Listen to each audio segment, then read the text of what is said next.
T'as été égoïste toute ta vie, hein? Et pourquoi que moi, je dois endurer ça? Everything okay? Yeah, that's just French. Right. Hey guys, it's my favorite day of the week. It's time to talk Preacher Season 2. As always, you can find me on Twitter at RyanEricP. And if you're like me and you enjoy watching a whole lot of TV, be sure to subscribe to this channel because we talk a whole lot more than just Preacher. That's right, we're also talking about Twin Peaks, and starting next week, Game of Thrones. But back to Preacher, I just finished episode 4. It was pretty damn awesome, so let's talk about it.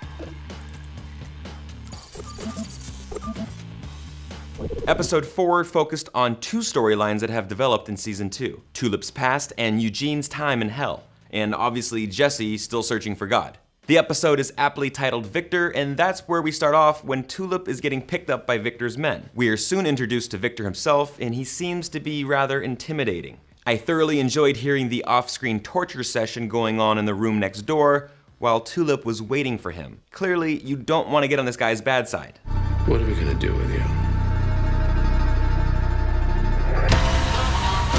So a pretty cool introduction to Viktor. Next we're in hell, and it's a maximum security prison. In fact, each cell is a different person's personal hell, or worst memory. In the hallway, Eugene meets Hitler as well as some others, including what seems to be an 80s high school bully with a popped collar. Eugene ends up getting locked out of a cell and actually decides to join Hitler in his own. Come in my hell if you want. Suit yourself, but they will put you in the hole. Bold move, Eugene. Bold move. So Eugene and Hitler immediately get transported to 1919 Munich, where Hitler is having lunch with a woman named Elsa. This might be Elsa Bruckmann, who was a longtime admirer of Hitler and also supported him financially throughout his political career. Now, it's well known that Hitler wanted to be an artist early on, but for this to be his absolute worst memory speaks to the very, very dark humor that the production team is going for here. Even Eugene is disappointed in Hitler's worst memory. Your door will be open. Go back to your cell now, while you still can. Back in New Orleans, Jesse and Cassidy still haven't heard back from Tulip, and Denis is still yelling at Cassidy in French. So what exactly was he saying? He says, quote, "Why are all these people in my apartment? You are so egotistical. You've been egotistical your whole life, huh? Why must I put up with this?" Clearly, Denis has quite a conflicted relationship with Cassidy. We have to keep in mind that Cassidy is 119 years old and most likely mistreated Denis in the past. He's just completely fed up with Cassidy's shit. I have a feeling that Cassidy has done this to a lot of people throughout his long life. Side note here, was anyone else annoyed that Tulip didn't respond to those text messages? I mean, a simple just, "Hey, I'm okay," or "Hey, I'm hanging out with Viktor," or "Hey, come find me." Anyways, so Cassidy and Denis are hanging out and watching TV, and they see a very familiar face. It's the fake god from Jesse's church. He's just an actor in this infomercial, and we also get another hysterical cameo. Hi, I'm Frankie Muniz. I'm not homeless, and neither are they. We're all actors. Frankie Muniz, huge talent. More importantly, Jesse and Cassidy find out that the actor's name is Mark Herlicht, and he's a local actor in New Orleans, so they finally track down his agent, and hilarity ensues. What is this project? It's Game of Thrones. Gotta be honest, I love that Game of Thrones reference, even the music they used. So much like God, no one knows where the hell Mark is. The last time his agent saw him was before he landed the gig to play God. Back in hell, we get a little more insight into how the underworld works. Turns out even hell is underfunded and overcrowded, and the machines in the cells sometimes break down. Also, what's worse than your own personal hell? Well, the hole. And according to Superintendent Mannering, Eugene needs to start acting like he's in hell, meaning he can't be the nice, pleasant, loyal kid that he's always been. Also, any idea of who was on the other end of that phone call? Who let him out? Well, someone better find him or we'll have to answer you know who.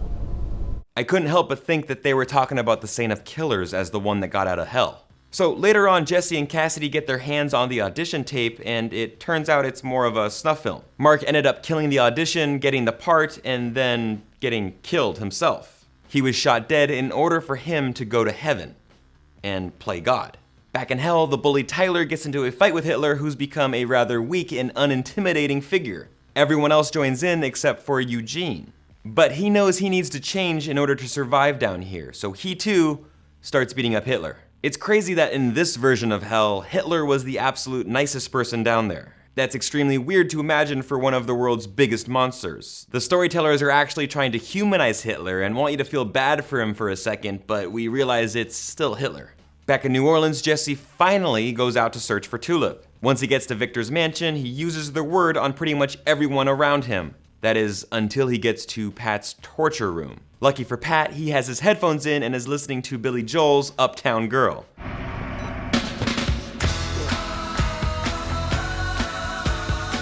Pat loves good music, loves good torture, and is a fan of American Psycho. This final fight scene was pretty damn awesome. Jesse finally takes care of Pat and finds a way to the bedroom, where Tulip informs him of who Viktor is and why he couldn't marry Jesse in the casino. Jesse, you can't kill him! Get off! He's my husband. Just a tiny detail that Jesse should have known, maybe? Do you think? You think he could have told him earlier? The episode ends on a great final shot of the Saint of Killers walking into New Orleans. The dude is even more persistent than Forrest Gump going cross-country on foot. He'll be at the Viktor mansion in no time, or maybe it'll take a couple days by how fast he's going. Either way, I can't wait to see it. Alright guys, let's end with a couple questions I have that you might be able to answer. As always, you can hit me up on Twitter at RyanEricP, or just comment right below. Number 1, who are the other people in hell? We obviously know Hitler, Eugene, and Tyler, but what exactly did Tyler do to get down there besides being a big high school bully and popping his collar? Who are the others down there and what's their story? From what I could see, it looks like there's a caveman and a gypsy. Number 2, can Jesse use the word on people that speak a different language? Like, will Denis even understand his commands? We all know that iPods are his worst enemy, but how about foreign speakers? And while we're on the topic, aren't you surprised that Jesse doesn't understand any French given where he grew up in the comics? Number 3, how many jazz clubs are in New Orleans exactly? Jesse mentions that he has 137 more left to check out. Dude hit up a ton of clubs in his first night. That's a ton of rat water. Finally, number 4, I loved the shot of the Santa Killers at the end. We knew he was coming after getting intel from Fior, and of course Jesse's liberal use of the word. But can't this guy just jump in a car? Or what about a horse? He has to walk around everywhere? Seems like hell to me.